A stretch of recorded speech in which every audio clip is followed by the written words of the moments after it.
special meeting to order, April 22nd, 2026, 4 p.m. Would the clerk please call the roll? Michael Yearden. Present. Herbert Yearden. Present. Edward Gilson's been marked excused. David Holtz. Here. Roy Rehill. Here. John Martino. Here. Frank Lombardo. Here. Paul House. Here. James Weatherup. Here. Mary Ellen Chesrow's been marked excused. Linda Lockwood. Here. Richard Klein. Present. Patrick Twist has been marked excused. Stephen Walpole has been marked excused. Lee Walker. Here. Lee Walker. Christine Novak's been marked excused. Dorothy Caldwell. Here. Robert Wilnot's been marked excused. Marie Shaw. Here. Paul Conley. Here. Noel Samuelson. Here. Joseph Arduini. Here. Michael Soloway. Here. Gina Bartlett. Here. Ryan Taylor. Wouldn't miss it. Mr. Chairman, you have the floor. Thank you. It's like the ghost of the past. Thank you. And now with the, I will lead us in the Pledge of Allegiance. Pledge Allegiance to the flag of the United States of America and to the republic for which it stands, one nation, under God, indivisible, with liberty and justice for all.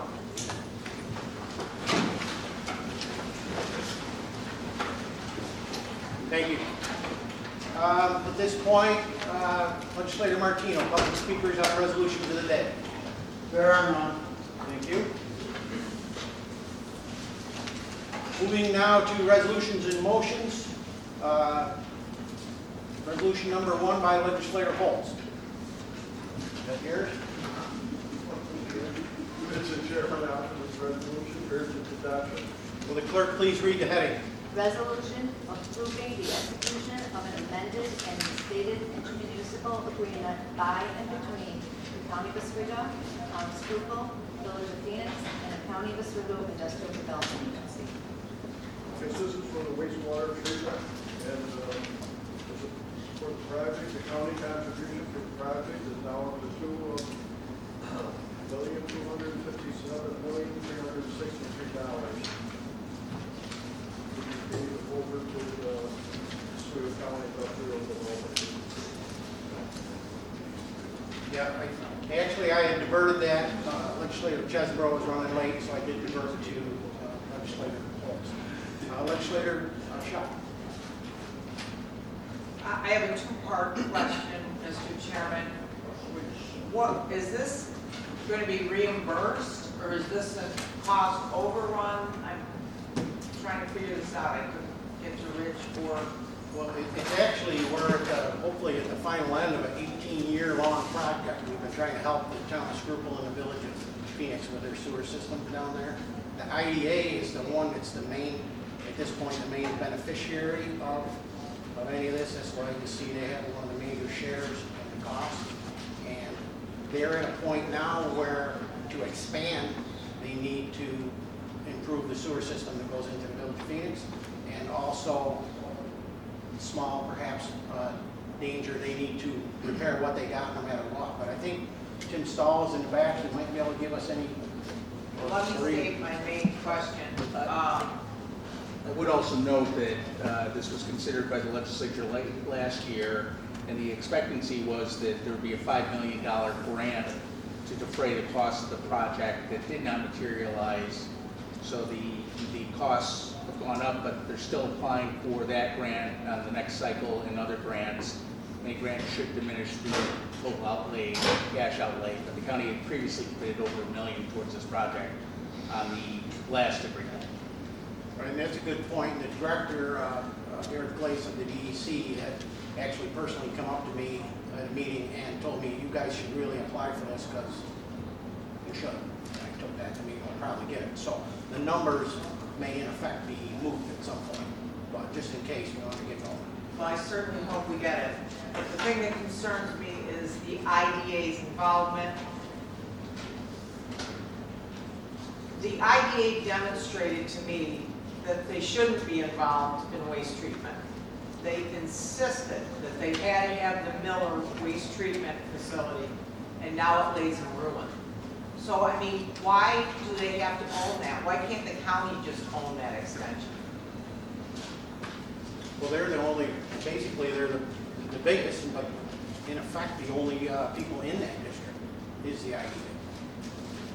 They're planning an But I mean, they expansion. have to own it, do they have to maintain it, what happens? Well, Tim could jump in, but the reality is, the Village of Phoenix is gonna be the entity that treats the affluent. Right, who's gonna fix it if there's a break or anything? What The happens? park is, there's a planned expansion on the park to increase the number of lots. It's separate from this. This is the sewer treatment conveyance. There's I&I infiltration into the system right now. The park is in the district with, I believe, a couple other parcels. But predominantly, the district covers the park, and the users in the park and the IDA are responsible for those charges. It depends on the arrangement with the given lots. Is it in the agreement, Rich, that the IDA will be responsible for their portion? The IDA and the town are doing a separate agreement regarding unit charges and other items that the county is not part of. So there have been extensive discussions. I'm not exactly privy to all the IDA and town discussions. Town is a district. They don't treat, they convey to the village. The industrial park is in the town, not the village, and there's a line that's failing between the park and the town and the village. And part of this is a plan improvement regarding capacity, because the plan is under a consent order, and the improvements to the conveyance line for the existing users of the park and also to serve the future users. How much is this increase? It's now $2,257,363. How much was the previous number? It was slightly, for the county, it was slightly over $1 million. It was like $1,077,000, if I'm not mistaken. I'd have to go back and look. This has been changed numerous times in negotiations over the past several months. Right, this again is to get the project started. The expectation is it will be awarded this DEC grant, and basically at this point, kind of a moot thing, but we want to get started. Construction season is here, prices are going up, it's only going to cost more if we don't move forward. But Man, I hope it works out. It's a ton of money. We just keep up and up and up. Any other discussion? All those in favor? Aye. Opposed? Mr. Chairman, I'd like to note that legislator Walpole and the chambers of 406 have been 20 in favor, 0 opposed, and 5 excused. Thank you. Moving to resolution SM2 by legislator Solomon. Mr. Chairman, offer this resolution and encourage its adoption. Will the clerk please read the heading? Resolution authorizing the execution of a lease agreement with Pathfinder Bank, office space, DSS Legal Division.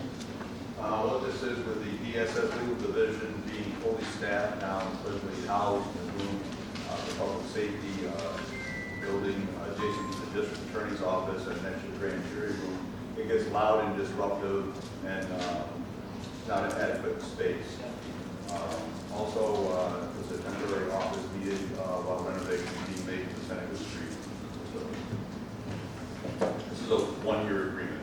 Thank you. I also note that there is an amendment. There is an amendment to it. All right, so do the amendment first. Okay, I'll read that. There is a utility, this is a bank noted the following. There's a utility charge added to the lease as we charge all tenants utilities based on their square footage. And the lease states that the landlord pays for cable and internet, but it should have been written as the tenant pays for those items. Okay, so everybody understand the amendment? Any discussion? All those in favor? Opposed? I'm opposed. Me too. What? 2 opposed? 3, 2? Okay. 3, 4. Wait, wait. 4 opposed? All right, if you're opposed, please raise your hand and make sure it's in. 1, 2, 3, 4, 5, okay. 6. Okay, 6? Yes. all right, so thank you. So that's the amendment. That's 14 in favor, 6 opposed, and 5 excused. All right, so the amendment passes. Now back to the original resolution as amended. Any discussion? Legislator Shaw. Mr. Chairman, this is over $2,000. Can we bid this? better yet, we have so many empty mixed-use housing units. The one, I always get mixed up with how I am, but across from Broadwell's, all of those mixed-use properties were given pilots with the agreement that we would use those bottom spaces. Nothing's used other than the Latatro building, and something finally might be going on the west end, down by the lake. But this is supposed to be used for retail, office space, all empty. And I'm sure we could get it much cheaper than this. And considering it violates their pilot, you could literally walk one block and you got a ton of parking. Did anybody explore the price of that? It seems like Pathfinder kept upping it. Oh, we'll add utilities. Here they are, 11th hour. If they knew about a good lease, they'd have had it all put together quickly. And they're giving us 2 parking spots. I think it's a slap in the face. My understanding, well, first, this is the space that we use for public defender. A little bit back. My understanding of the other building that you're referencing across from Broadwell's is it would need to be built out. I mean, there's virtually nothing in there. It would have to be everything, electric, sheetrock, carpeting, the whole deal. So time constraint, and then who pays for that, long-term lease, things of that nature. I really need to look into that. They should be built out and ready to be used. No, that's not, I can't support this, and I don't think that it shouldn't be bid at this number. which they wrong. I have a different spin on this. Thank you, Mr. Chairman. We have the Board of Elections. I call it the old Board of Elections that we just purchased maybe in November, December. And there is, we do have our bus company in there. Right now, it's not sure the mobility management is in there. So I actually, when I got my agenda Monday, I took the time to go out there and walk through the place. I don't know, how many people do we have that are looking to move from the Public Safety Center that's in there now, that's looking to move? How many people do we know? How many are in the office? Is that? Yes, is Lee here? Yes. Yes, how many is that? How many total people are you thinking of moving? How many legal people? There's, Yeah, from the Public Safety Center. it would be a total of 3 full-time attorneys, 3 contracted attorneys, and 1 full-time administrative assistant who all share 1 office space right now. So basically 7 desks. So 7 people. So when I walked out there and investigated and looked at the office, there's 3 offices out there.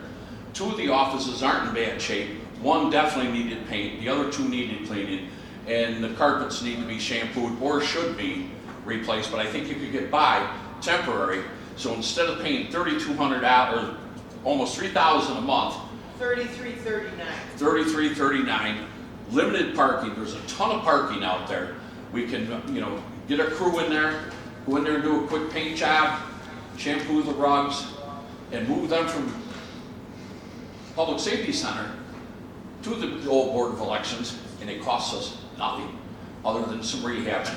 And I would think that you could get away with it if Buildings and Grounds couldn't do it. You could go to the Painters Union Hall, get a couple of painters, in a couple of days knock that out. So it's a win-win situation to put them in our own building. And we don't have to do it tomorrow.